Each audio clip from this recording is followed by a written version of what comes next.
Good morning, everybody. Glad to have you here. Wish you a happy new year, and I hope that so far it's off to a good start anyway.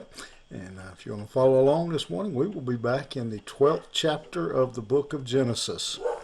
And I promise you, this will be the best Bible study we have done all year long. Genesis chapter 12, beginning in verse number 4. We have another example of Abraham living by faith. And a great example, obviously, in this man named Abraham being listed for us there in Hebrews 11, the great hall of fame of people of faith. And here again, we're going to see another example of Abraham's faith in action. And so we see in verse 4, it says, so Abraham went as the Lord had told him. That's kind of the summary, if you will, of faith. Abraham went as the Lord told him. He did what he had been told to do.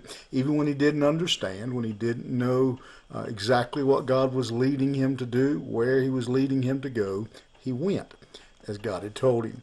And Lot went with him. Abraham was 75 years old when he departed to Haran, and Abraham took Sarah his wife and Lot his brother's son and all their possessions that they had, and the people that they had acquired in Haran, and they set out to go to the land of Canaan. Abraham passed through the land of the place at Shechem to the oak of Moreh. At that time the Canaanites were in the land. Then the Lord appeared to Abraham and said, to your offspring I will give this land. So he built there an altar to the Lord who had appeared to him. Abraham again, as I said, this is a model of what faith looks like, of what living by faith looks like. God speaks to Abraham and he tells him to go. And Abraham goes. This is a pattern we see often in Abraham's life as well as others in the Bible who are men and women of God, great faith. They simply do what God has told them to do. And we can contrast that with a man like Jonah, who, when he is given instruction, goes, doesn't just delay, doesn't just not go. He literally goes in the opposite direction from what God directs him to. And so faith begins in that step that God told him to go, and Abraham goes. Here in this passage it says that he goes as the Lord had told him. Not like a lot of young people, even not just young people, even adults many times. When you say, I need you to do something, I want you to do something. Wait a minute, I don't want to. I'll do it after a while. No, he did what God told him to do. And so the first step of faith is revealed for us there. And we see another thing in that is we see the great cost of that. Abraham is 75. He's not a young man. Abraham has a lot of things here, lots involved in Abraham packing up and moving. Abraham is not an 18-year-old man, single man who can throw his stuff in a duffel bag and go off down the road. He's got family. He's got workers. He's got flocks. This is a major undertaking for him to do what he's been instructed to do. This is again the picture of stepping out in faith, of doing what God told him to do.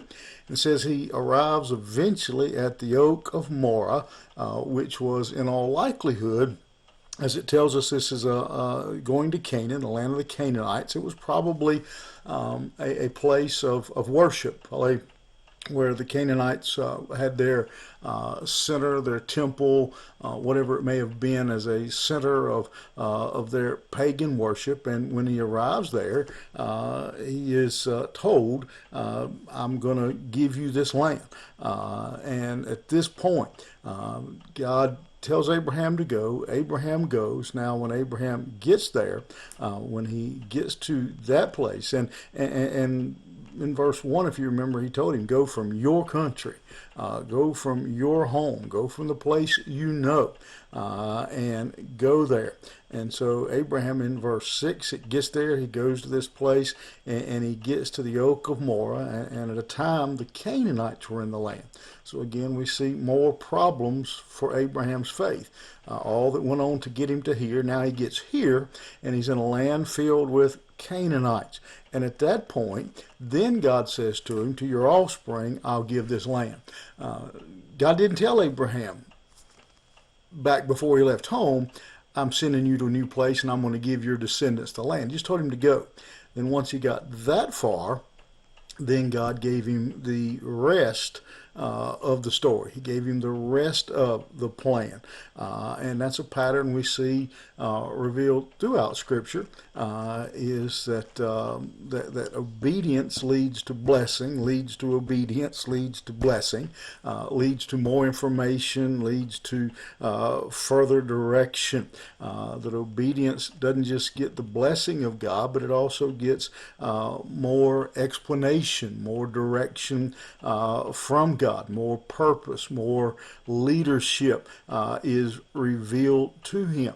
And again, you look at the difference, again, we'll contrast him with Jonah. God tells Jonah to go to Nineveh.